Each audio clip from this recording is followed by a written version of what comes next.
आखिर में एक दिलचस्प खबर है कि सऊदी अरब में एक ऊंट रेस हो गई, क्योंकि ऊंट नबी सल्लल्लाहु अलैहि वसल्लम के दौर में भी होते थे, और नबी सल्लम की अपनी ऊंटनी थी, सहरा का, वो उसको बादशाह भी कहा जाता है, और जंगी उसमें इस्तिलाह में उसको जो है टैंक कहा जाता है सहरा की। देखो हर मुल्क का अपने एक सकाफत होती है, एक ताल्लुक होता है। सऊदीया में ये जो हो रही है तीसरी, हमारे फोटोज भी यहाँ पे चलेंगे, ये सालाना तीसरी जो है वो है उनकी यहाँ पे ऊंटों का रेस।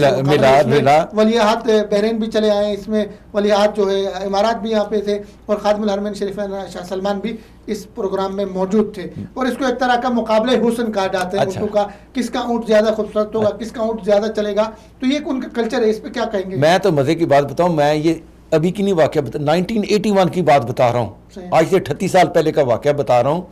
और अल्हम्दुलिल्लाह मैं सऊदी अरब के बहुत से शहरों, 140 शहरों में मैं गया हूँ, मैंने देखा है कि मैंने अच्छा फिर ऊँटों के ये एक दौर है, ऊँट जो है यहाँ का ऊँट होना मर्सिडीज़ के बराबर था, कि किसी के पास ऊँट होना मर्सिडीज़ के पाकिस्तान में जिसके पास घोड़ा होता था पहले वो समझता था इसके पास मर्सिडीज़, वो एक बड़ी अहमियत है। और यकीन करें कि मैंने बहुत से शहरों में गरियात हो, तबरजल हो, तरीफ हो, गसीम हो या अबा हो, अलबाहा हो, इन इलाकों में मैंने उन पे ऊपर वो जो है नक्शा नगार बनाते देखे, उनके ऊपर जो है ना उनकी जैसे वो नाई नहीं कटिंग करता, वो बाल के स्टाइल बनाता है, तो ये उसको इतना खूबसूरत किस्म का जो है ना वो नक्शा नगार कर देते हैं कि ऊँट की जो है ना वो एक अलग ही मंजर नज़र आता है। तो ऊँट की जो कम से कम जो हमने तो शुरू से देखते हैं, 1981 की बता रहा हूँ कि यहाँ पे ऊँट की दौड़ होती है, देखते हैं मेला सजदा जिसे जनादरिया कहते थे, ठीक है ना। अभी मेला 1981 में जनादरिया का मेला लगता था रियाद में, तो हमने वहां से शुरू किया था देखना। बहुत सारे जानवर कहते हैं इसे जिनके मिजाज से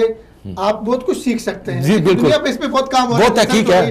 इस पे मदनी साहब क्या कहेंगे? देखें, इस्लाम जो है वो तफरी की इजाज़त देता है, ऐसी तफरी जिसमें शरी चीज़ों का या शरी हुदूद का उनकी खिलाफ वर्जी ना हो, तो इस्लाम तफरी को पसंद करता है। तो जो इस तरह के मेले होते हैं, इसमें एक तो कल्चरल फेस्टिवल आप इसे कह सकते हैं, और साथ में तहजीब और सकाफत उन सब चीज़ों का एक मुजाहरा किया जाता है। तो सऊदी अरब के अंदर तफरीही सरगर्मियाँ बहुत उरूज पर हैं। तो इस तरह की मुस्बत सरगर्मियाँ के आज का दौर ऐसा है कि जिसमें लोग अपने घरों में बैठे हुए हैं, बाहर नहीं निकलते, खेलते, बच्चे खेलते नहीं हैं, लोग किसी के यहाँ जाते नहीं हैं, अगर किसी के यहाँ जाते भी हैं तो मोबाइलों में लग जाते हैं। इस तरह के मेलों का इनेकाद होना एक आप समझते हैं कि उसे एक अच्छी एक्टिविटीज़ हैं, अच्छी तफरीही सरगर्मियाँ हैं और मुस्बत हैं, और इसको जितना अप्रिशिएट किया जाए मेरे ख्याल में बहुत अच्छा है। और इससे सऊदी अरब के अपने जो कल्चर है उससे प्रमोट हो रहा है, वो भी सामने आता है कि उनके पास बड़ी बड़ी गाड़ियां हैं, दुनिया की बड़ी बड़ी साइजें हैं, लेकिन उसके बावजूद जो है उसके बावजूद अपने कल्चर से जुड़े हुए हैं। मैं एक और बात का थोड़ा सा इजाफा कर दूं, जापान में ऊँट नहीं होता।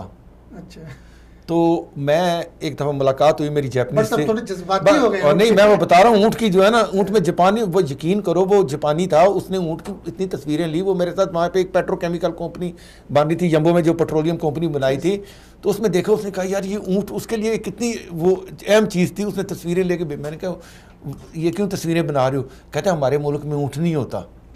तो ये ऊँट उसके लिए एक नायाब चीज़ थी। और फिर ये सऊदी अरब में सबसे ज़्यादा मेरे ख्याल में ऊँट जो इस्तेमाल होता है या मौजूद है वो भी सऊदी अरब में है। इन लोगों का जो खाना है, खुराक है, जो लजीज खुराक है वो ऊँट है। और रमजान में अफ्तारी के बाद जो है, अफ्तारी के बाद बाकायदा इनके यहाँ हर रोज़ जो है ये ऊँट का शोरबा और ऊँट का गोश्त चलता है। तो एक अच्छी बात है, अपने ऊँट का दूध की एक बड़ी निस्बत है, ऊँट के दूध की बिल्कुल।